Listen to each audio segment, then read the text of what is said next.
and I want to be open to receive wisdom and information, and not be one of the, not be arrogant as if I know everything, because I know very little. You know what I'm saying? So yeah, I think being a skeptic is a beautiful thing, because it's like being a skeptic makes you investigate. It makes you ask why, and when you ask why, that's how you get the truth. You have to ask why. Right. So being a skeptic is not a bad thing. No, I don't think so. And the body is electric, like you were saying. They got people. Once I talked about the battery thing, they had people sending me DMs of people lighting light bulbs with just touching it with their fingers. Why not? And it was like, they was like, man, you was telling the truth. People think you crazy. I don't care what people think. Yeah. I'm winning. Yeah, not for sure, bro. Like, I could stop rapping today. I'm winning. Yeah. Like, I took a year and a half.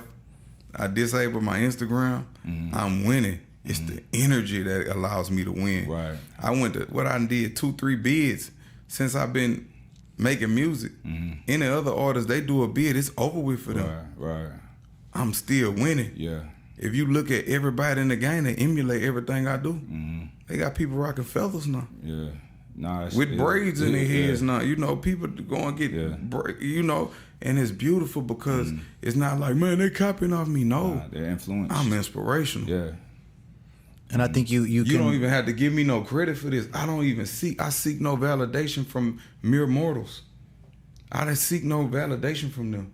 Yeah, and you have the ability, which we were speaking about, to also influence a lot of people with taking control of their health. And people will see you now. If they saw you the way that you walked in today, they would never know that there was another version of you that was not this version. Right, brother. It looked like you've been like this for your whole life. Look the same. Yeah. I could show you old pictures of me, my skin, everything. I don't even look the same. Right. We've seen it. When people see me, they like, I just was back in my old neighborhood.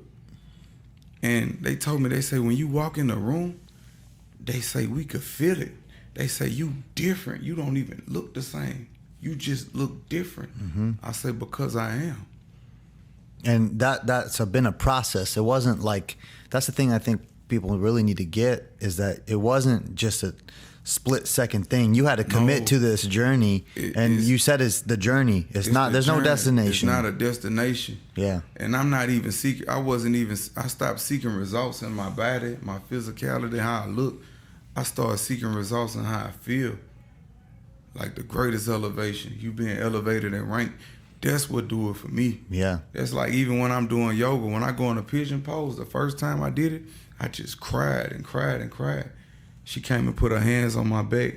She say, what you feeling, the energy you feeling is not your own. It's psychic debris. It's okay to release it. She say, most of your emotions are harbored in your hips and our gut and our hips. That's why most of our emotions are harbored there. It makes sense. She was telling me about the right side being masculine, the left side of your body being feminine. So I was like, I can't really, I was saying my left leg, not as flexible as my right. She said, I wonder what it's trying to tell you that you need to release. That's the question that she asks, and that's the question we should be asking our bodies. Our bodies know more than us. We don't know. We don't know how our stomachs truly process shit. Yeah, and it's interesting, man. Like, less is more in terms of the body. Yes, sir. When you look at throughout history, from many different great nations and civilizations of people, you know, it could be somebody could be having epilepsy. They'll lock them away, right?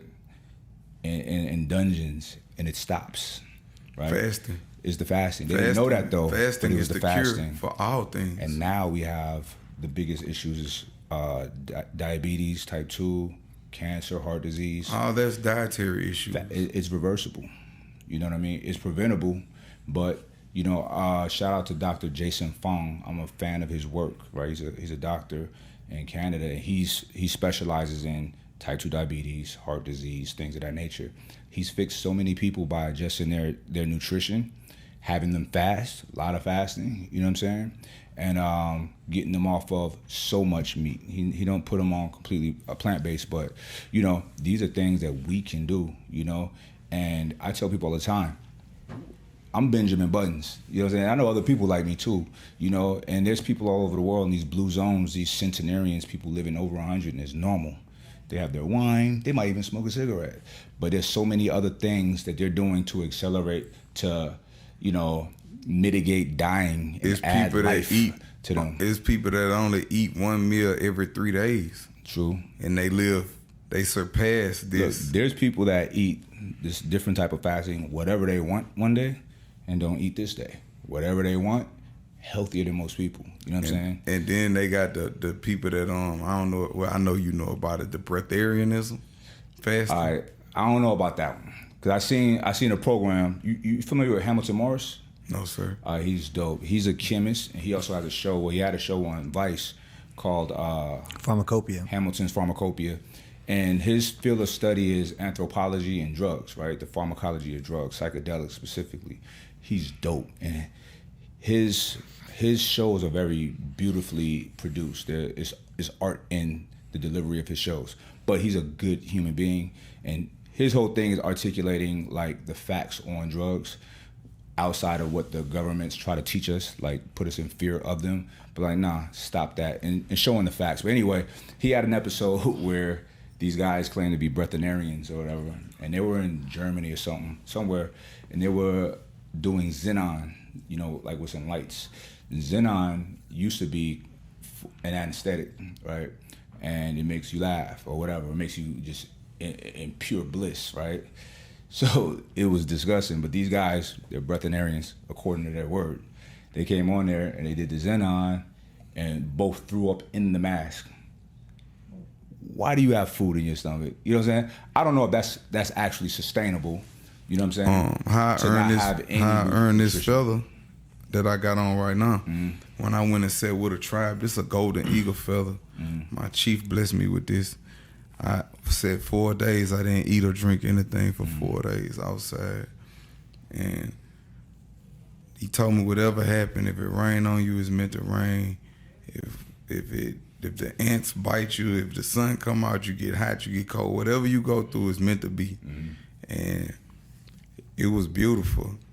And I never feel more rejuvenated in my life. Mm-hmm. Everything I needed came out of the air. That's perfect. But let me not speak on a breatharian like I know what they are. There's people that don't eat or drink anything. At all? At all. They don't eat or drink. It's a dry fast. For how long? I don't know how long they went. Okay. But the longest I ever went fast and just liquids was 42 days. Mm-hmm. That's just liquids, no food. Mm-hmm. And the longest I ever went... I believe in fasting, you know. And the longest I ever went with no food or water was 8 days. I didn't eat or drink for 8 days. Right. That's the longest I ever been. Yeah. Yeah, there's someone I read about who fasted 100-something days, you know. Like that's dry? Yeah. I think, no, he had liquid, maybe water. Yeah, he had liquid. Water. I think. Just water, no vitamins. Like me, I did liquids. I did water for 42 days. Did water. So that's doable. He lost a lot of weight too. He was obese, morbidly obese. But for someone to say they're not taking anything ever, okay, let's see how long. Let's ride it out. I didn't make it past. I didn't make it past 8 days. Yeah, because our bodies need. See, my relationship with food is not like most people. I'm not a foodie.